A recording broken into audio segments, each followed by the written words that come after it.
Hello and welcome. Now in this video we are going to create sign up forms for our list. And if you look at the very top, you'll see that there is a link that says sign up forms. When you come to this page, Mailchimp will give you 6 kinds of forms you can create.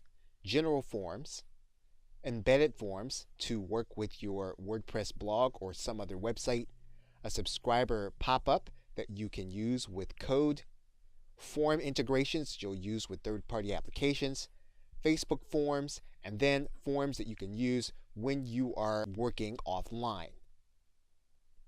And so you'll choose a particular form. In this case, we'll choose the general forms. We can decide to let our subscribers pick the email format that they want to use. And then we're given a sign-up form URL that we can pass on to our subscribers.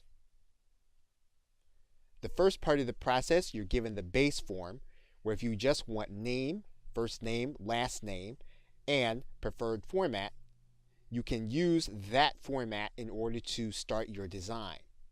You can add any fields that you want to add from this right-hand corner, and you can change the existing fields by working on the right-hand side menu tab where it says Field Settings. So we can toggle back and forth between add a field and field settings.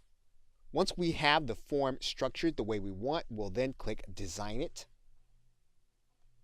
And we can change background color. We can change the body. We can change the default text, the link style, and then we can add in what are called monkey rewards, which will give us the opportunity to promote Mailchimp to those with whom we are in contact. And if you're using the free account, Mailchimp will require that you do include their monkey rewards form. You can add a translation feature into your form also. What you can do is you can click in Auto Translate if you want to have the form translate into or out of the default language. If you choose this setting, you can click Save Translation Settings.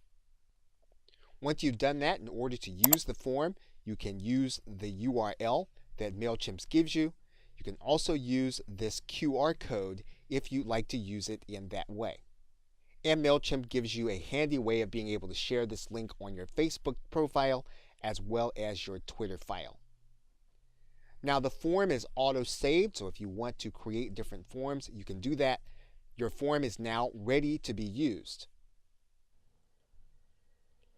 Now that you've completed the sign-up form, you'll want to go through the entire menu. So you'll see here that you can go through the sign-up form with alerts. Again, you can customize and translate the information. You'll then want to go and customize your signed-up thank you page.